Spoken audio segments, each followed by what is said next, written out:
இப்போ next example 2.3 பார்க்க போகிறோம். ரைட் 3 + 4i by 5 - 12i இந்த x plus iy ஃபார்ம் சொல்லியிருக்காங்க. hence find its real and imaginary parts வந்து கண்டுபிடிக்க சொல்லியிருக்காங்க. ஸோ ஃபர்ஸ்ட் எப்படி சால்வ் பண்ணோம்னா 3 + 4i by 5 - 12i இருக்கு. ஸோ இது ரெண்டுத்துக்கும் என்ன எடுக்கணும், நம்ம கான்ஜுகேட் பண்ண போகிறோம். இதுக்கு எப்படி கான்ஜுகேட் பண்ணலாம்?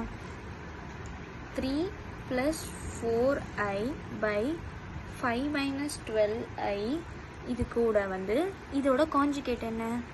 5 + 12i கீழேயும் 5 + 12iன்னு கான்ஜுகேட் பண்ணலாமா? இப்போது ஒன்றா நம்ம இன்ட்டு பண்ணணும். ஸோ எப்படி இன்ட்டு பண்ணலாம்? 3 × 5 அப்புறம் 4 × 5 அப்புறம் 4i 12i அப்புறம் 3i 12i.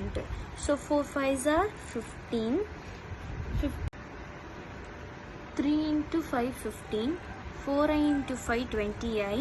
நெக்ஸ்ட்டு 3 × 12 வந்து 36i ப்ளஸ் 4i × 12i என்ன ஆகும் அப்படின்னா 48i ஸ்கொயர் ஆகிடும். So we know that i ஸ்கொயர்ன்றது என்னது? -1. டினாமினேட்டரில் என்ன இருக்குது நம்மளுக்கு? 5 - 12i 5 + 12i இருக்குது. இது எந்த ஃபார்மேட்டில் இருக்குன்னா a - b a + bன்னு இருக்குது. இதை வந்து a² - b² நம்ம எழுதிக்கலாம். ஸோ மேலே வந்து கான்ஸ்டன்ட் டேர்ம் 15 வந்து அப்படியே வரும். ஸோ இது ரெண்டுத்தையும் ஒரே i டேர்ம் இருக்கனால இது ரெண்டுத்தையும் ப்ளஸ் பண்ணிக்கலாம். இது ரெண்டுத்தையும் ப்ளஸ் பண்ணிக்கிட்டோன்னா ப்ளஸ் 56i வரும்.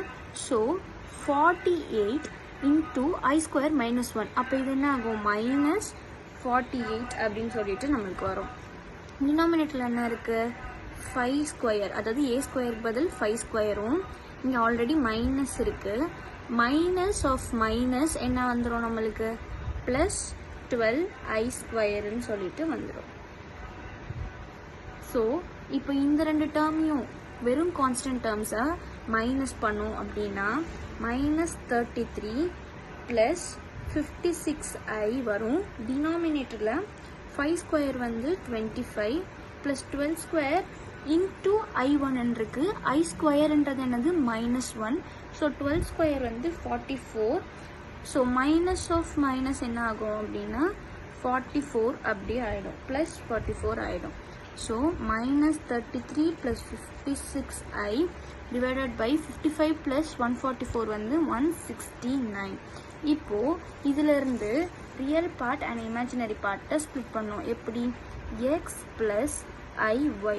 நம்மளுக்கு இங்கே என்ன வரும்? -33/169 ப்ளஸ் i × நம்மளோட y என்ன? 56/169. ஸோ இதுதான் நம்மளோட ரியல் பார்ட், இது நம்மளோட இமேஜினரி பார்ட்.